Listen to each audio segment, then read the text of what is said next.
Hey, welcome back. I've got a few things I want to work on today. Last time, I think I was working on getting the throttle cable installed and the choke cable installed, and those are actually done now. They're all connected and run through their grommets there.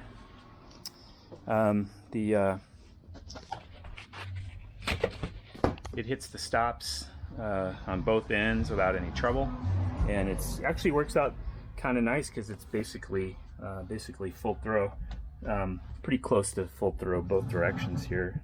Forward is almost touching the forward edge there, but so the throttle's working great, and you can see I had to add a block here so that I could keep the cable from having this immediate curve. It wanted to like have a sharp angle right here, so I had to add one there. And you can see up there where I've got the two, the choke cable and the throttle cable are connected, and then these zip ties, by putting one on each side of the clamp, that keeps those cables from being able to move left or right inside the clamp, which gives you a really nice connection. I have no movement of my cable whatsoever when I operate the throttle. And then I needed another zip tie down there. That one is just keeping it up off my rudder pedal. So that's good. Choke works great. It's got a spring return on it, so you just pull it all the way out and it kind of locks in place, but you just nudge it a little and it springs back in place. So that's cool. And Parker and I, we actually made sure that that my ignition switches were working in the correct direction.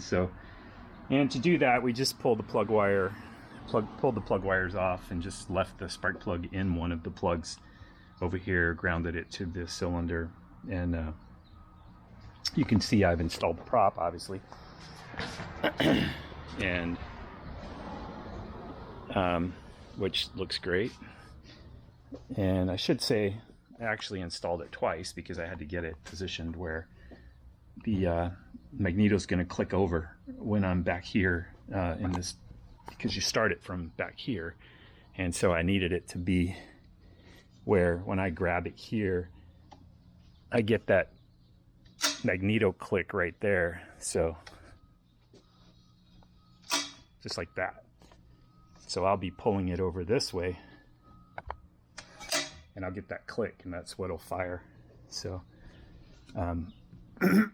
yeah, so that's all good. And you can see you have a counterbalance on the back here that's actually, it's counterbalancing the crank, and it gets installed looking at the prop from the front.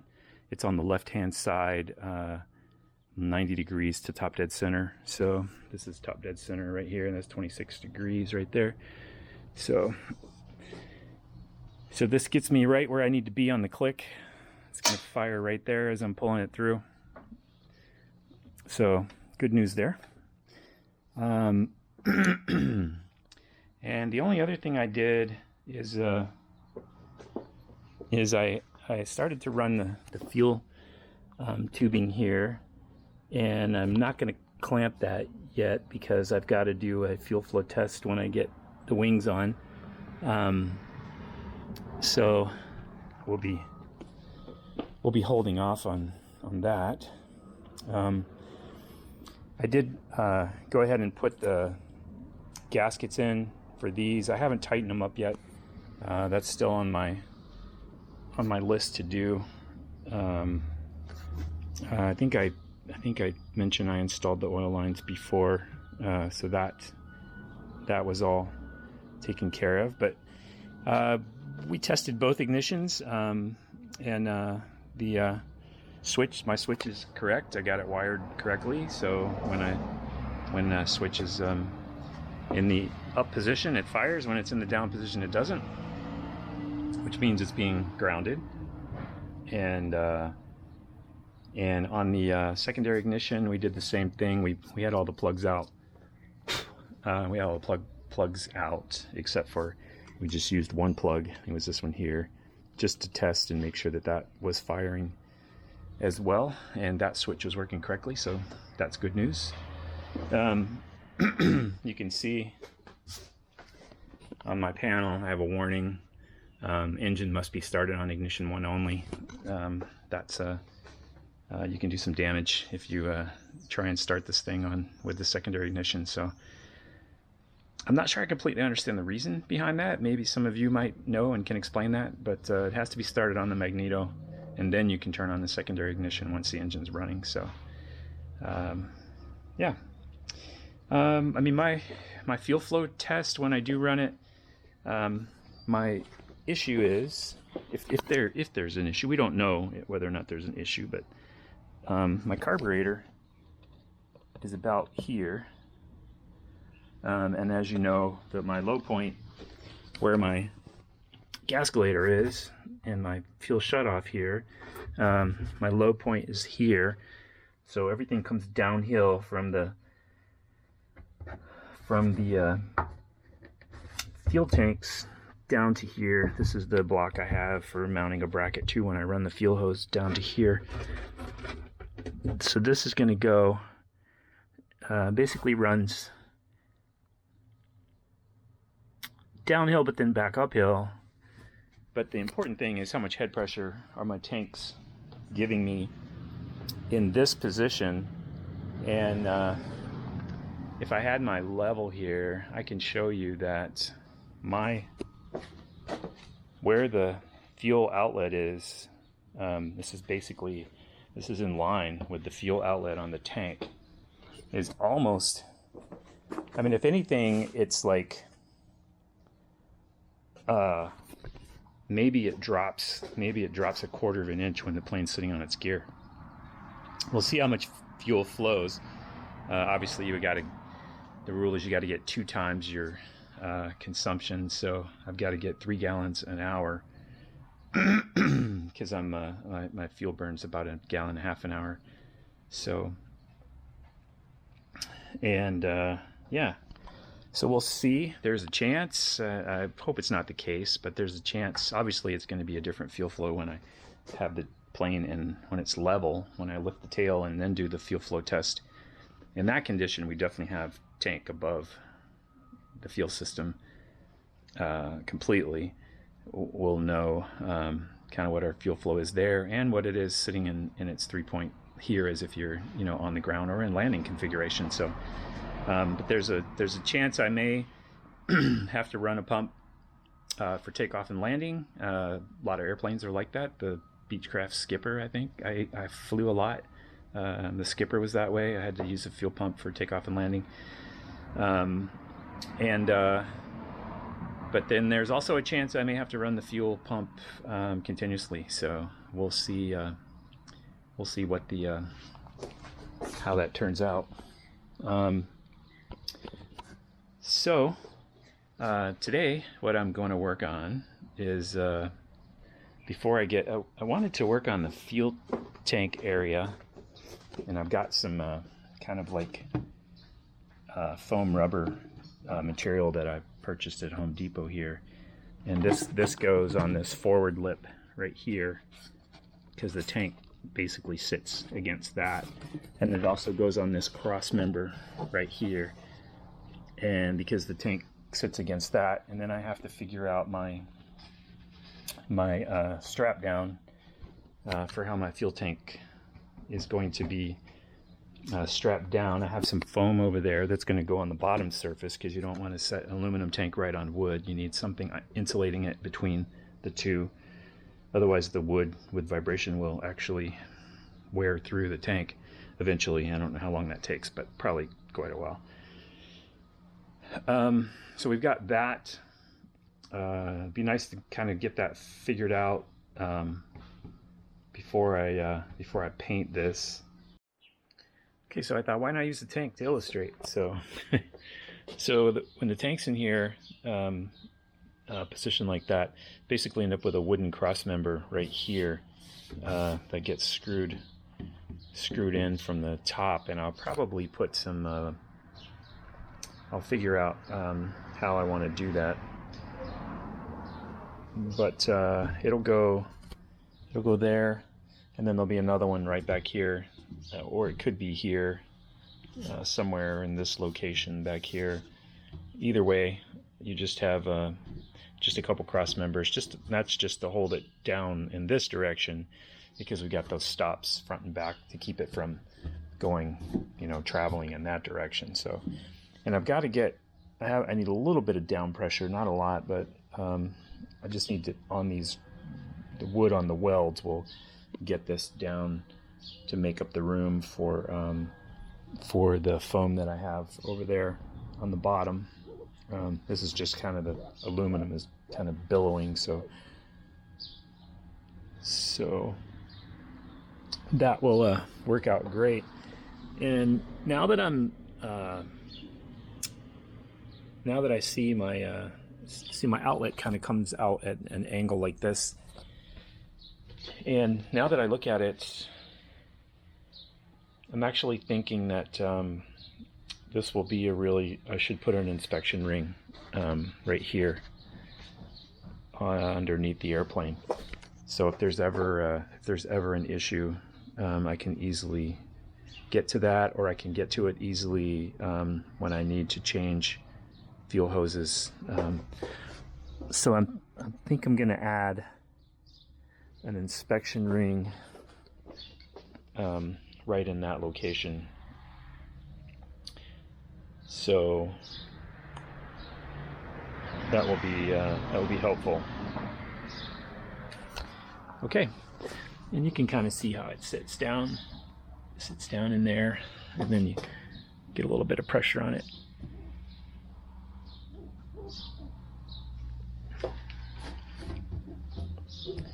Okay.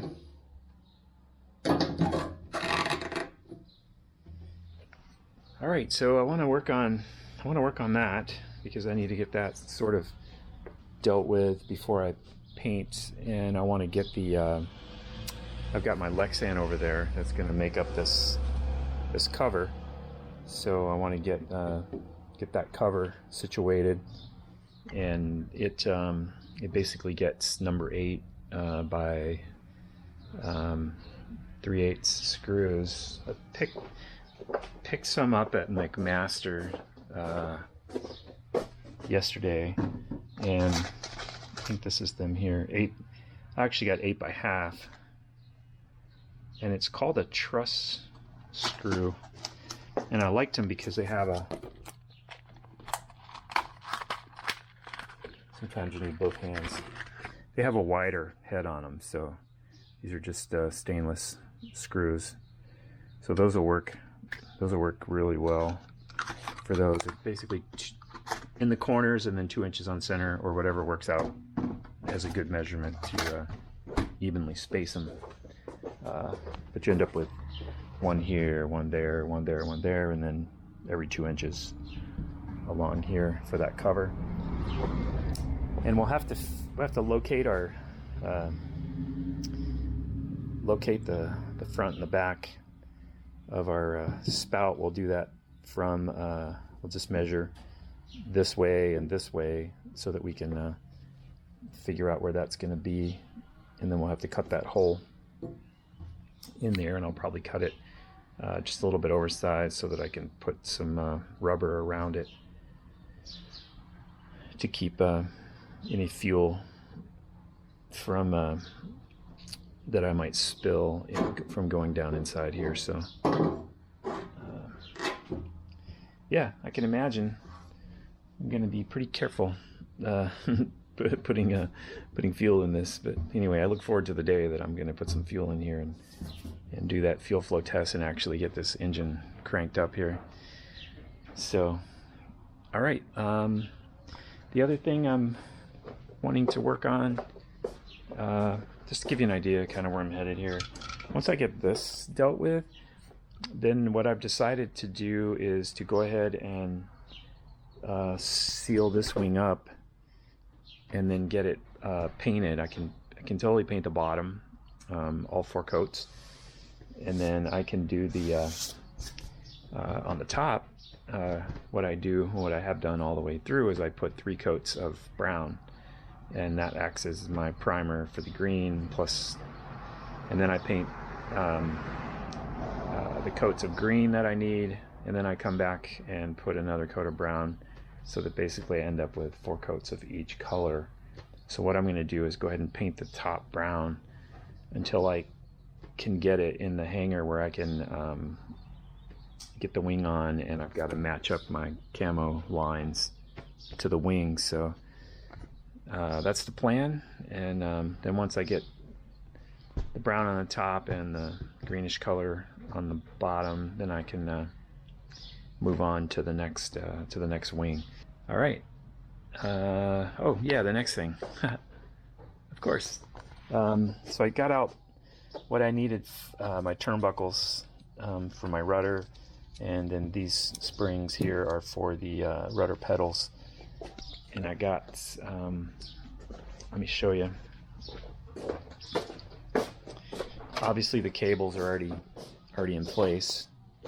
You can see we've got the cables coming out for the tail wheel. Got the cables coming out for our rudder. And what we'll have to do is get our pedals positioned where we want them, and then get our cables. Once we get the springs in there, that'll give us a little something to pull tension against. And what I'll be able to do is I'll be able to lock this, get the cable going through the thimble and everything, and then I'll be able to use my little clamps to kind of lock the cable in place until I get the pedal right where I want it. And then we can put our swage on and take care of that. So I want to work on that. I started just by putting the hooks in yesterday. You can't see them really, they're kind of behind the pedals, but I don't think I can pull it forward enough. Oh yeah, you can see them back there. I'll connect those via the access hole there. So and then I ran, and when I ran the fuel tubing through the hole there, I realized I'm going to need another standoff block up there so that I can make sure the fuel line is connected to the sidewall with a bracket with a clamp, so that I don't have to worry about it getting in the way of the rudder pedal. So I'll use one of those rubber clamps like I have over there. I bought them specifically for dealing with the fuel line. So because I figured I'm gonna need one here, and I'm gonna need one over there, and I'm probably gonna need one, I'm guessing, where my fuel lines are come across behind the seat. Gonna probably need one somewhere in here, someplace. So this one just is gonna come across, tee into this one. This will come over here, tee into that one, and then off the tee it'll head down there. So okay, I got plenty to do, so let's do something. All right, so what I've got going on here is I'm working on getting my springs to the right length. So I'll show you what I've cut this one off a couple times already, just to figure out exactly where does it need to be. I had to take my fuel bowl off so that I can actually get better access to things here. So this is kind of where I started with the spring. I've got one sitting here somewhere. I started that long, and now I'm down to that long. And I just keep testing it. So let me get it positioned. You can kind of see my, well, maybe you can't see my pedal in there, but. Okay, so now that I've got the springs where I want them, and basically the springs are pulling the pedal all the way forward to the, what I consider the most forward position. So then I'll pull the pedal back against the spring tension, and that'll get us to where we want to be. So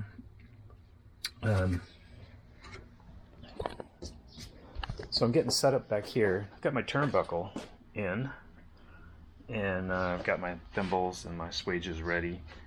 And so what we're gonna do is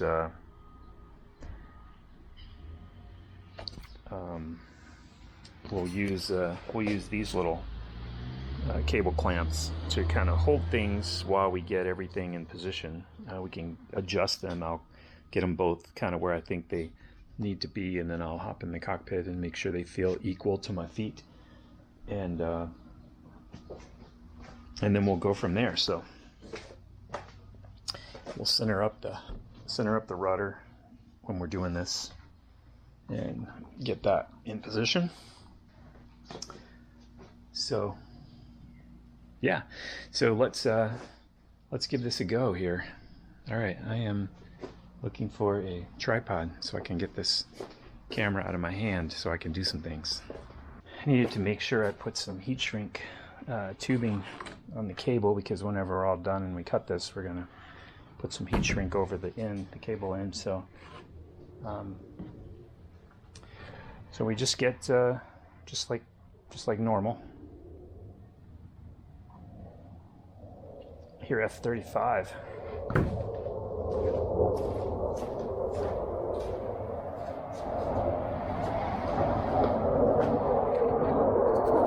It's great living in the Mojave area.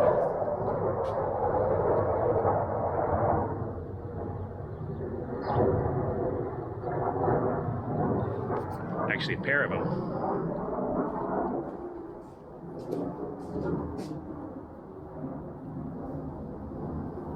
All right, where were we?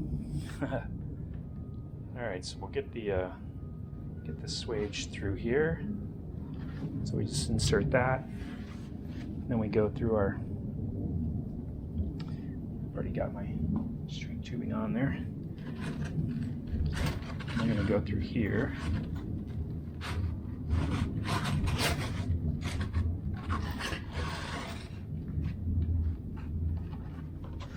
And then back through our swage.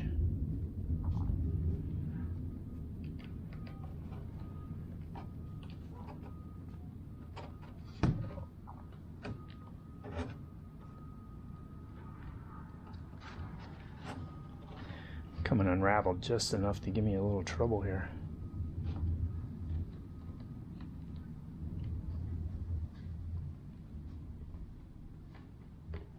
Okay.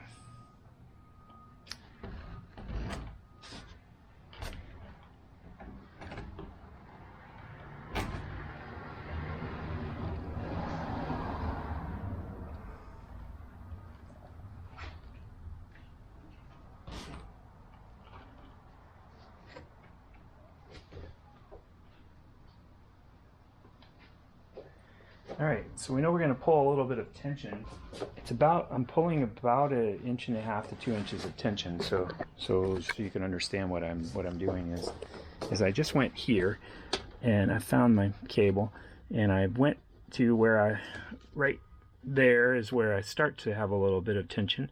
Then I just pull it to where I think I want that pedal to be in its neutral position, which I believe is right about there. So it's about 1.5 inches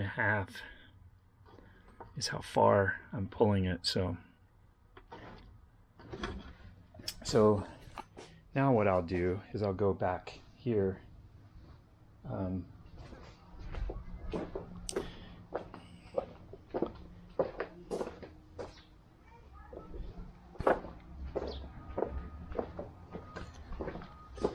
I'm just going to pull the cable here until I get right up where I'm feeling that tension.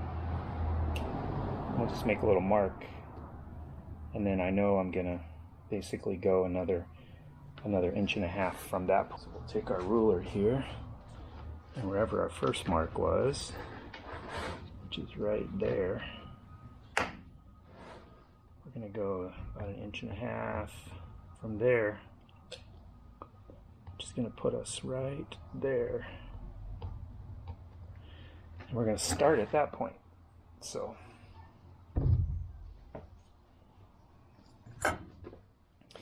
okay, so we're going to go till we get to right there. So now we'll tighten this up, and then we'll go to the other side, and we'll do the same.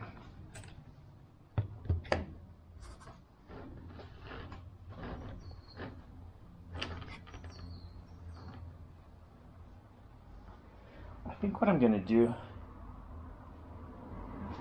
I'm going to get a couple boards and a clamp, and I'm going to actually clamp the top of the rudder into that neutral position. So give me 1 second, I'll be right back.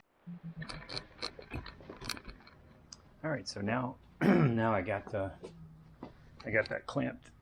A couple things on either, just something on either side to hold it. So now it's nice and tight in a neutral position, so that I can pull on this without causing a lot of just flex back there. So now we're going to pull this on our thimble till we get to our mark, our 1.5 inch mark right here.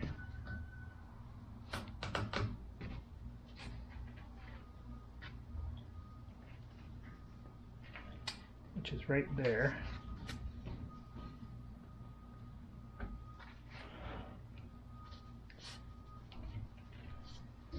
Going to slide that up where it goes, and we need a little more tension.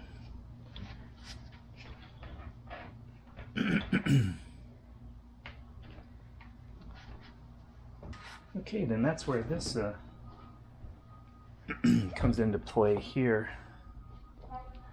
We'll get our cable clamp on.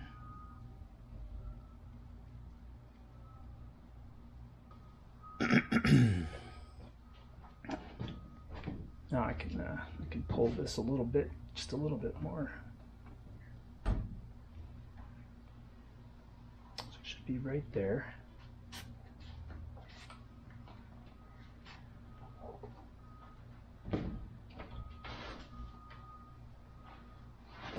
And I'll get something I can tighten that with. I'm getting a little flex in the rudder, so I'm just gonna go with it right there, and we'll just tighten this up.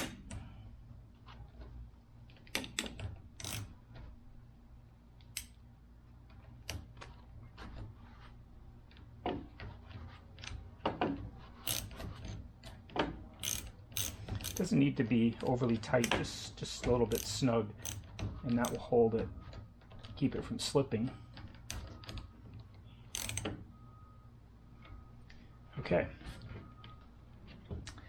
so there we go.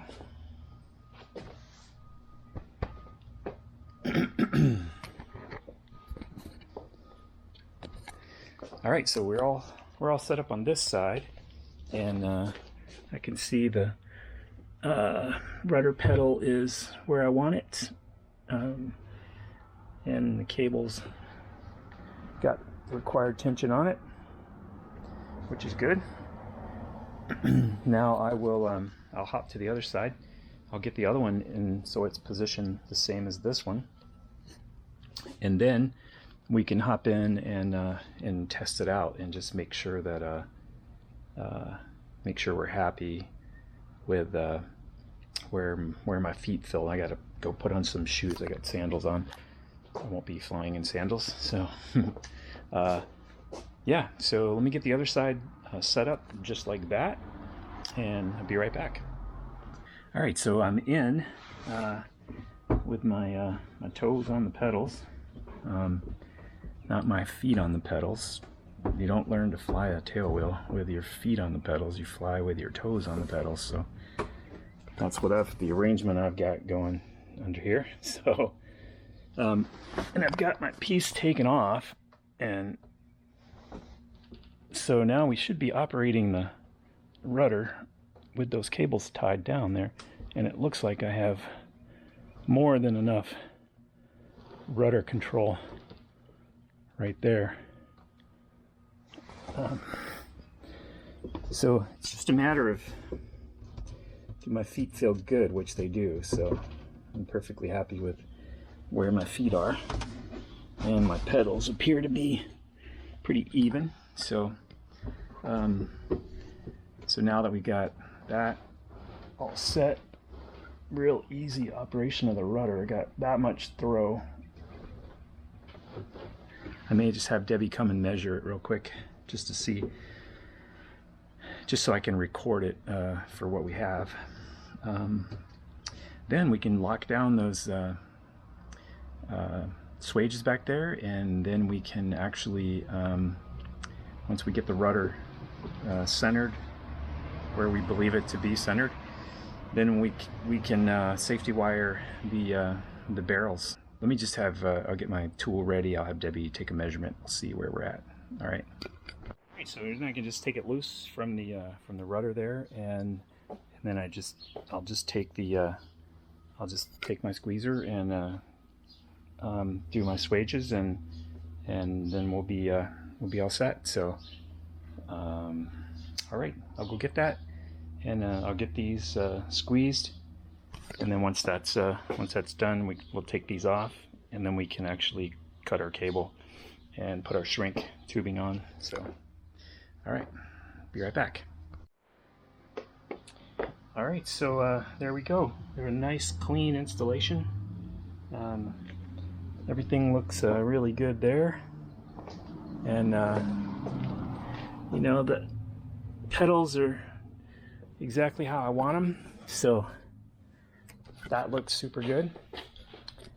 And there's just enough tension on those springs to just hold these in tension, which is great. I mean, your feet are doing all the work. As soon as you put your feet on there and apply some pressure, you're taking over for sure. So now we measured, I basically have about almost 34 degrees of rudder, so that's a lot. I think 30 is what's required, but basically I've got the full amount that I want, so that's good. And now the next step is to jump down here, and the tail wheel steering will be the next adjustment. Not adjustment. I'm thinking as I'm doing. So I have some adjustment in the tail wheel arm here, so I want to get it as centered as I can. But if it's tracking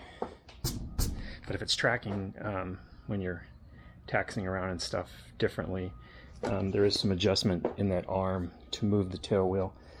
But now we'll just be climbing down under here, and we're going to be repeating that same thing. We'll put our thimble through here, and then we'll get tension on our cable, and we'll do everything exactly the same as we did up above.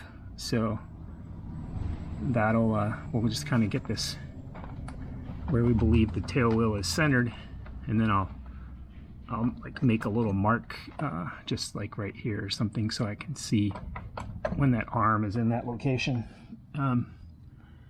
We're centered. I can see it from above. I can see when that's parallel to the trailing edge of the stab. So yeah, so now we'll get these two in place, and those are in.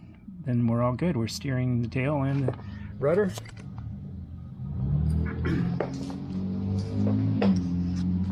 Which is great. Another thing off the list. So okay. All right, so we got that all taken care of. And I had to get Debbie to hold up the tail for me while I put the swages on the rudder or the tail wheel steering. But that worked out fine. So I'll show you how we turned out here. We're all good. We're all good here. This is nice and clean. I just got to put cotter pins in those. So that worked out great. And then under here, I've got them put on the steering for the tail wheel as well, and those worked out great. You can see that one on that side. And once we get the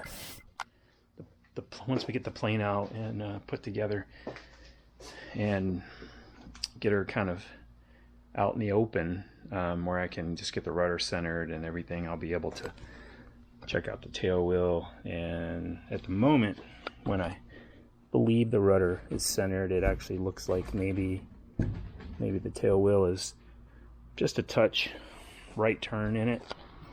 But all we got to do is just take in a little bit on the I haven't tightened those jam nuts yet right there, so all I got to do is take those in, and then we'll be good there. So okay, thanks for hanging out with me. I do appreciate it, and as always, I'll catch you later.